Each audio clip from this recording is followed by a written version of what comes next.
Hello சுட்டிகளே, இன்னைக்கு அக்பர் பீர்பாலோட செம்ம கியூட்டான ஒரு மூளைக்கதை பார்க்க போறோம். ரெடியா?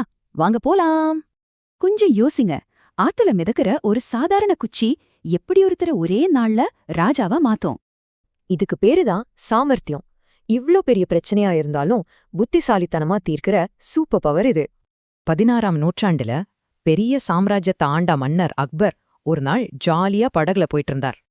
இவர்தான் மன்னர் அக்பர். கூடவே அவரோட செம்ம புத்திசாலி அமைச்சர் பீர்பால். இவங்கள பத்தி தான் நம்ம கதை. அப்படி அமைதியா படகுல போகும்போது தண்ணில ஒரு குச்சி மிதக்கிறதா அக்பர் பார்த்தார். உடனே ஒரு விளையாட்டு ஆரம்பமாச்சு. இந்த குச்சிய மட்டும் வச்சு ஆத்த கடக்க முடியுமா? ஜெயிச்சா ஒரு நாள் ராஜாவாகலாம்னு அக்பர் சவால் விட்டார். நீங்களே சொல்லுங்க சுட்டிகளே, வெறும் குச்சிய வச்சுக்கிட்டு இவ்ளோ ஆழமான ஆத்த எப்படி கடக்க முடியும்? வாய்ப்பே இல்ல. இது எப்படி முடியும்னு நினைச்சு மத்த அமைச்சர்கள் எல்லாம் ரொம்பவே பயந்துட்டாங்க. ஆனா நம்ம பீர்பால் சவாலை ஏத்துக்கிட்டார். ஏன்னா அவர்கிட்ட ஒரு அட்டகாசமான தந்திரம் இருந்துச்சு. நான் செய்றேன், ஆனா இப்பவே என்ன ராஜாவா அறிவிக்கணும்னு ரொம்ப தைரியமா ஒரு கண்டிஷன் போட்டார் பீர்பால். அக்பருக்கு செம கன்ஃபியூஷன். இருந்தாலும் சரின்னு சொல்லி குச்சிய பீர்பால் கிட்ட கொடுத்தார். Game start. பீர்பாலோட அந்த சீக்ரெட் பிளான் இதுதான்.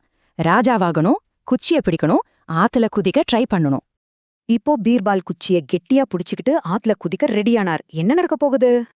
ஐயோ வேண்டாமண்ணா, உங்களுக்கு காயம் படவிட மாட்டோன்னு காவலர்கள் எல்லாம் பதறி போய் அவரை தடுத்தாங்க. இங்கதான் ட்விஸ்ட். 10 நிமிஷமா பீர்பால் குதிக்க ட்ரை பண்ணியும் காவலர்கள் அவரை தடுத்துக்கிட்டே இருந்தாங்க. கடைசியில பீர்பால் ஆத்துல குதிக்கவே இல்ல. படகும் பாதுகாப்பா மறுகரைக்கு போயிருச்சு. ஹஹா, இந்த முறை நீ தோத்துட்ட பீர்பால் அப்படின்னு அக்பர் ரொம்ப பெருமையா சிரிச்சார். ஆனா பீர்பால் தோக்கல. அவரோட மாஸ்டர் பிளான் எப்படி ஒர்க் ஆச்சுன்னு இப்போ விளக்குனார்.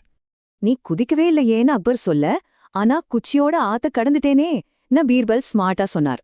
காவலர்கள் தான் என்ன தடுத்தாங்க, ஆனா குச்சிய புடிச்சபடியே நான் ஆத்த கடந்துட்டேன். நான் தான் ஜெயிச்சேன். பீர்பால் மறுபடியும் தன் புத்திசாலித்தனத்தை நிரூபிச்சிட்டார்னு மாமன்னர் அக்பருக்கு நல்லாவே புரிஞ்சிருச்சு. செம இல்ல? என்ன சுட்டிகளே, உங்களுக்கும் இந்த மாதிரி சவால் வந்தா உங்க சாமர்த்தியத்தை எப்படி யூஸ் பண்ணுவீங்க? யோசிங்க.